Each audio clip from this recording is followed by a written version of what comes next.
Ya, pemirsa masih di Idea Succession Closing dan kami juga masih menggunakan atau bisa berpartisipasi bergabung bersama kami di telepon interaktif di 021 di 391 di 5201 dan juga ada WhatsApp interaktif kami di 0812 di 1398 di 3749 seperti yang tertera di layar televisi Anda. Dan saat ini kami sudah terhubung bersama dengan Bapak Mino, Technical Analyst dari PT Indo Premier Sekuritas. Pak Mino, apa kabar Pak? Baik Mas David. Baik, langsung saja Pak Mino kita review jalannya perdagangan di sepanjang hari ini. Lebih cenderung mengalami koreksi ini sudah 5 hari berturut-turut dan tadi sempat meninggalkan level 6 ribuan dan akhirnya ditutup di level 6.100. Analisis Anda Pak Mino? Ya, hari ini memang pergerakan indeks sangat volatil ya, sempat di bawah 6.000 bahkan. Ini kalau menurut hemat saya karena ada sedikit kepanikan ya, terkait dengan efek ke ARB beberapa saham gitu. Jadi ketika ada sahamnya ARB, saham-saham yang lain jadi ikutan, walaupun sebenarnya dari sisi sentimen itu tidak ada yang terlalu signifikan gitu Mas David.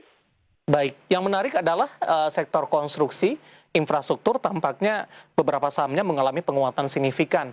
Apakah ini ada kaitannya pelantikan Dewan Pengawas untuk lembaga pengelola investasi? Dan tampaknya rotasinya juga seperti itu ketika ada perkembangan terbaru terhadap lembaga pengelola investasi ini, beberapa saham yang dinilai terkait ini mengalami lonjakan yang cukup signifikan, Pak Mino.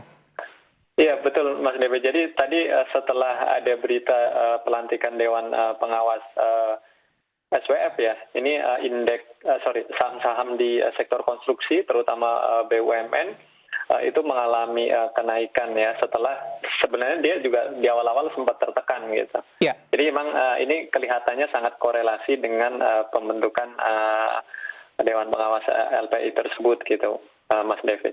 Baik, bagaimana Anda melihat strategi berinvestasi untuk meminimalisir dampak yang terjadi dengan kejadian-kejadian sebelumnya setelah mengalami penguatan signifikan, kemudian juga koreksi yang cukup dalam, kalau tidak salah ada PTPP dan Waskita yang hari ini menguat signifikan, Pak Mino? Ya, memang ini fenomenanya agak menarik ya. Jadi beberapa saham yang mengalami kenaikan sudah signifikan, kemudian belakangan mengalami koreksi yang cukup tajam gitu. Nah, sebenarnya untuk mencegah kita terjebak dalam hal seperti itu, sebenarnya yang perlu diperhatikan adalah ketika kita memutuskan untuk beli, apakah harga saham yang akan kita beli itu sebenarnya secara valuasi itu harganya udah cukup mahalkah atau masih cukup murah gitu. Jadi memang di market ini harus benar-benar hati-hati ya, walaupun misalnya banyak hal yang dipandang cukup positif terhadap saham tersebut gitu. Baik, dari pengalaman sebelumnya ketika beberapa saham sudah mengalami penguatan yang cukup signifikan, ada konstruksi hari ini, ada PTPP, kemudian juga Waskita, dalam hal ini waspada untuk profit taking begitu di sesi pertama ketika dibuka di esok hari, Pak Mino. Ya, kalau untuk terkait dengan penguatan hari ini sebenarnya kalau untuk sektor konstruksi ya, kalau saya lihat dari sisi pergerakan harganya, sebenarnya itu baru hari ini sih. Jadi dalam beberapa hari terakhir kan sektor ini termasuk yang terkena efek ARB ya. Jadi ketika ada yang ARB, kemudian sektor ini juga ikutan gitu. Nah, untuk besok saya pikir dengan melihat penguatan hari ini sebenarnya masih ada peluang untuk kenaikan sih kalau dari sisi sisi pergerakan harga, karena mengingat ini baru pertama kali menguat dan sinyalnya kalau dari sisi teknikal ya, dari candle-nya itu menggambarkan adanya sinyal bullish continuation gitu. Jadi masih ada ruang penguatan begitu, Pak? Ya, kurang lebih seperti itu, Mas David. Baik, masih direkomendasikan masuk, Pak Mino? Ya, saya melihat masih ada peluang ya.